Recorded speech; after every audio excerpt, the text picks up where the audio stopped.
امت محمدی صلی اللہ علیہ وآلہ وسلم کو کہ جسے ہم نے صرف طاق پر سجا کر رکھ دیا ہے، جسے ہم صرف بیٹیوں کو رخصت کرنے کے لیے نکالتے ہیں یا پھر اپنے فوت شدگان کو ایصال ثواب کرنے کے لیے، ان کی کل خوانی کے لیے اٹھاتے ہیں، جسے ہم نے طاق پر سجا کر رکھ دیا ہے اور اس کی قدر نہیں کرتے جس طرح قدر کرنے کا حق ہے۔ ناظرین کرام، جب کہ اللہ رب العزت نے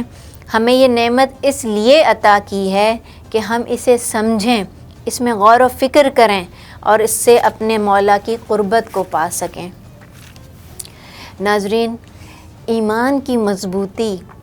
اور قرب الہی کے لیے جس قدر مفید راستہ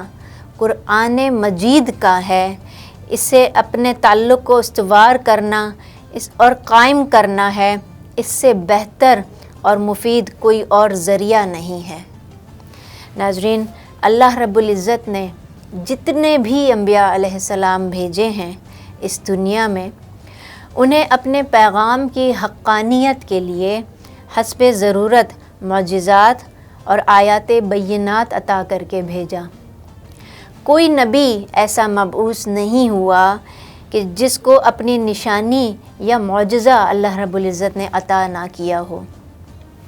حضرت صالح علیہ السلام کو اونٹنی عطا ہوئی، حضرت موسیٰ علیہ السلام کو عصا عطا کیا گیا، حضرت عیسیٰ علیہ السلام کو مردوں کو زندہ کرنے کا معجزہ عطا ہوا۔ اسی طرح کئی انبیاء علیہ السلام کے واقعات قرآن مجید سے ثابت ہیں۔ ہر ایک کو اللہ رب العزت نے کوئی نہ کوئی نشانی، کوئی نہ کوئی معجزہ عطا کر کے بھیجا، مگر جب حضور نبی کریم صلی اللہ علیہ وآلہ وسلم کو مبعوث فرمایا تو آپ کو کثرت معجزات عطا ہوئے۔ کبھی پتھروں کا کلمہ پڑھنا ہم دیکھتے ہیں، کبھی درختوں اور جانوروں کا سجدہ کرنا پڑھتے ہیں،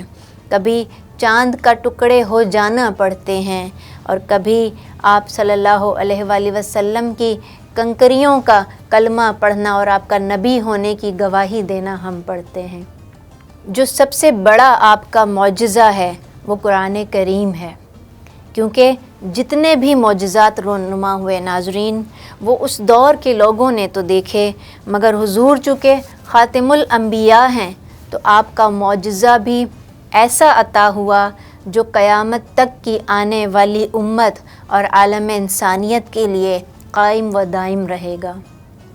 ناظرین کرام، قرآن مجید کی برکات یہ ہیں کہ سب سے بہترین اور مؤثر ترین طریقہ لوگوں کو حق کی طرف راغب کرنے کا قرآن ہے، اور اس سے بہتر کوئی اور طریق اور کوئی منہج نہیں۔ ناظرین کرام، یہ قرآن ہی کی تاثیر تھی کہ جس نے عمر کو عمر فاروق بنا دیا، اور جتنی اعلیٰ دعوت اسلام کی قرآن مجید سے دی جا سکتی ہے کسی اور ذریعے سے نہیں دی جا سکتی۔ ناظرین کرام، اب یہ جو قرآن کریم کا معجزہ ہونا ہے، یہ جو معجزہ ہونا، یہ جو پہلو ہے، اس کے چند گوشے اختصار کے ساتھ آپ کے گوش گزار کروں گی کہ قرآن مجید کے اعجاز اور اس کے معجزہ ہونے کا ایک پہلو یہ ہے کہ جوں ہم قرآن مجید کو پڑھیں گے، قرآن مجید کا فہم حاصل کریں گے، قرآن مجید کی تلاوت کریں گے، اس کے معنی اور مفہوم کو سمجھیں گے اور اس کے معارف کی آگاہی حاصل کریں گے اور کثرت کے ساتھ اس کو پڑھتے ہی رہیں گے، تو یہ ہر بار قرآن مجید کے نئے نئے گوشے اجاگر ہوں گے۔ ہر بار قرآن مجید سے ایک نیا تعلق استوار ہوگا، ہر بار صاحب ایمان کے اندر ایک نئی لذت پیدا ہوگی، ایک نئی، یہ اپنے پڑھنے والے کی اندر ایک نئی روح پھونک دے گا۔ ہر بار ناظرین جتنی بار اس قرآن کریم کی تلاوت کریں گے اتنی بار اس کے نئے نئے راز آشکار ہوں گے، اور جتنی کثرت سے آپ قرآن مجید کو پڑھیں گے، سمجھیں گے، ہر بار آپ کو ایک نیا نور عطا ہوگا، آپ کے فہم کو، آپ کی معرفت کو ایک نئی جلا عطا ہوگی، آپ کے ایمان کو تازگی عطا ہوگی، فریشنس عطا ہوگی، اور اللہ کی قربت کی طرف سفر طے ہوتا چلا جائے گا۔ اور ایک اور پہلو اس کے معجزہ ہونے کا یہ ہے ناظرین کہ جب قرآن مجید نازل ہو رہا تھا تو جا بجا کفار و مشرکین اور دشمنان اسلام کو اللہ رب العزت قرآن مجید میں یہ دعوت دے رہا تھا کہ اگر تم یہ سمجھتے ہو کہ یہ اللہ کا کلام نہیں ہے اور یہ کلام الہی نہیں ہے اور یہ جو محبوب نبی میرا برگزیدہ بندہ یہ اللہ کا آخری نبی نہیں ہے، تو تم اس قرآن کریم کی صورتوں جیسی کوئی 10 صورتیں ہی لے آؤ۔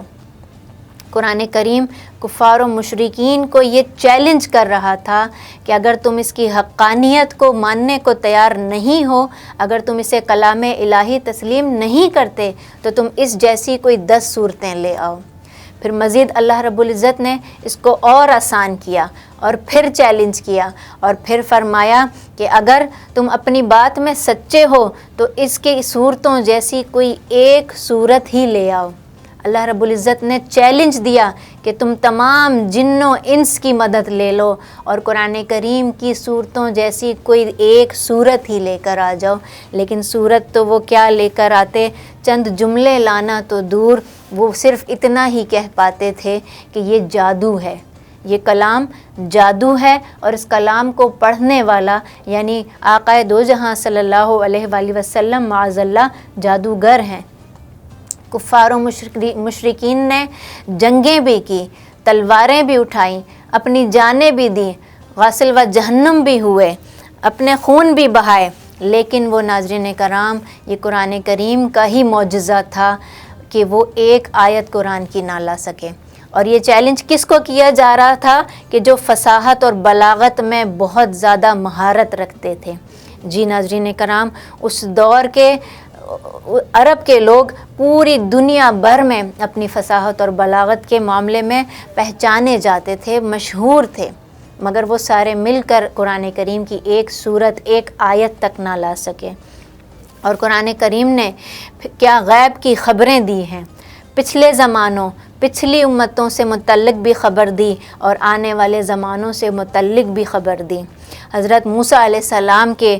قصص، حضرت یوسف علیہ السلام کے، اصحاب کہف کے، ذوالقرنین کے، حضرت سلیمان علیہ السلام کے، حضرت لقمان اور ان کے بچوں کے، حضرت داؤد علیہ السلام کے، حضرت ابراہیم علیہ السلام کے، حضرت اسماعیل علیہ السلام کے، حضرت اسحاق علیہ السلام کے، حضرت یونس، حضرت عیسیٰ علیہ السلام کے قصص قرآن مجید نے بیان کیے ہیں، اور اس دور کا کوئی فرد بھی ایسا نہیں تھا جو اس کو رد کر سکتا۔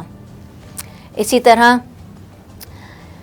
قرآن کریم نے آنے والے وقتوں کے غیوبات بھی بتائے۔ فتح مکہ سے پہلے ناظرین قرآن کریم یہ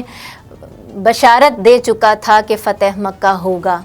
روم غلبہ پائے گا اور پھر مغلوب ہو جائے گا۔ بدر کی شکست قرآن کریم نے پہلے بتا دی، اور آج کے دور تک بھی ناظرین کرام قرآن مجید نے جتنی پیش گوئیاں کی ہیں، جتنی آنے والے وقتوں کی اور واقعات کی اور حالات کی نشاندہی کی ہے، تاریخ گواہ ہے کہ ہر ایک چیز آنے والے وقت کے ساتھ ثابت ہوتی چلی جا رہی ہے۔ 1400 سال گزر گئے ناظرین، اسلام کے خلاف کتنی سازشیں ہوئیں، مگر قرآن مجید کا کوئی ایک لفظ بھی آگے پیچھے نہ کر سکا۔ یہ قرآن کریم کا معجزہ ہے کہ پڑھنے والے کا کبھی اس سے دل نہیں بھرتا اور سننے والے کا پر کبھی بیزاری نہیں آتی، بلکہ بار بار کثرت سے پڑھنے والا بھی اس سے محظوظ ہوتا ہے، اس کی لذت اور حلاوت لیتا ہے، اور کثرت سے سننے والا بھی اس کی لذت اور حلاوت لیتا ہے۔ ناظرین کرام، یہ قرآن کریم ہی کا معجزہ ہے کہ 5 6 7 سال کے بچے اس کو حفظ کر لیتے ہیں، اور یہ امتیاز دنیا کی کسی اور کتاب کو حاصل نہیں ہے۔ ناظرین کرام، قرآن مجید کلام الہی ہے، اس سے پیار کریں، اس سے محبت کریں، کیونکہ اس سے محبت اللہ سے محبت ہے۔ اس کے قریب ہو جائیں تاکہ اللہ کے قریب ہو جائیں، اور قرآن کی معرفت حاصل کریں تاکہ اللہ کی معرفت حاصل ہو۔ ناظرین اکرام، آج کے پروگرام کا میسج یہی ہے کہ قرآن کا حق یہ ہے کہ اسے پڑھا جائے، اسے سمجھا جائے اور اس میں ڈوب کر اللہ رب العزت کی قربت اور اس کی معرفت کو پا لیا جائے۔ وما علینا الا البلاغ المبین۔